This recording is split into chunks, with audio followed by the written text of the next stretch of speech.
आप देख रहे हैं अवेकिंग इंडिया। 1 नवंबर से आपकी जेब से जुड़ी कई चीजों के नियम बदल गए हैं। नए महीने के साथ ही कई वित्तीय नियमों, कीमतों और सर्विस चार्ज में बदलाव हुआ है, जो सीधे आम लोगों को प्रभावित करेगा। एलपीजी सिलेंडर से लेकर क्रेडिट कार्ड, म्यूचुअल फंड और टेलीकॉम सेक्टर तक सब पर इसका असर पड़ने वाला है। नवंबर की शुरुआत होते ही कई अहम फैसले लागू हो गए हैं। हर महीने की पहली तारीख को एलपीजी की कीमतें अपडेट होती हैं और इस बार भी यही हुआ। आज महीने का पहला दिन है, यानी 1 नवंबर। कमर्शियल और घरेलू दोनों एलपीजी सिलेंडरों के रेट अपडेट कर दिए गए हैं। कमर्शियल गैस सिलेंडर के उपभोक्ताओं को राहत मिली है, जबकि घरेलू एलपीजी सिलेंडर की कीमत में कोई बदलाव नहीं हुआ है। दिल्ली से लेकर पटना तक कमर्शियल सिलेंडर के दाम में 5 रुपए की कमी की गई है।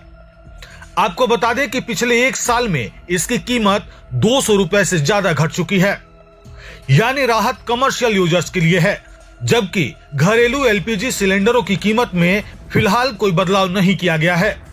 इसके साथ ही जेट फ्यूल, सीएनजी, पीएनजी की कीमतों में भी अपडेट किए गए हैं।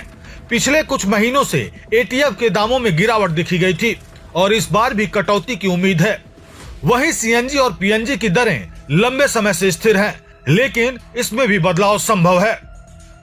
अगर बात करें एसबीआई क्रेडिट कार्ड की, तो देश के सबसे बड़े सरकारी बैंक ने अपने नियमों में बड़ा बदलाव किया है। 1 नवंबर से अनसिक्योर्ड एसबीआई क्रेडिट कार्ड पर फाइनेंस चार्ज 3.75% हो गया है। वहीं अगर आप किसी यूटिलिटी सर्विस पर 500 से ज्यादा का पेमेंट करते हैं, तो अब उस पर 1% का अतिरिक्त चार्ज देना होगा। यानी अब क्रेडिट कार्ड से पेमेंट करना थोड़ा महंगा साबित हो सकता है। म्यूचुअल फंड से भी जुड़ा एक बड़ा अपडेट आया है। मार्केट रेगुलेटर सेबी ने नए नियम लागू किए हैं, जिनमें इनसाइडर ट्रेडिंग के प्रावधान और सख्त कर दिए गए हैं। अब एसेट मैनेजमेंट कंपनियों के नॉमिनी या उनके रिश्तेदारों को अगर 15 लाख से ज्यादा का ट्रांजैक्शन करना है, तो उसकी जानकारी देना अनिवार्य होगा। यह कदम पारदर्शिता बढ़ाने के लिए उठाया गया है।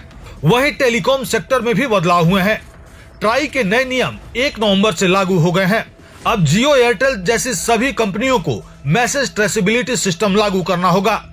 इसके तहत कंपनियां स्पैम मैसेज को यूजर तक पहुंचने से पहले ही ब्लॉक कर सकेंगी।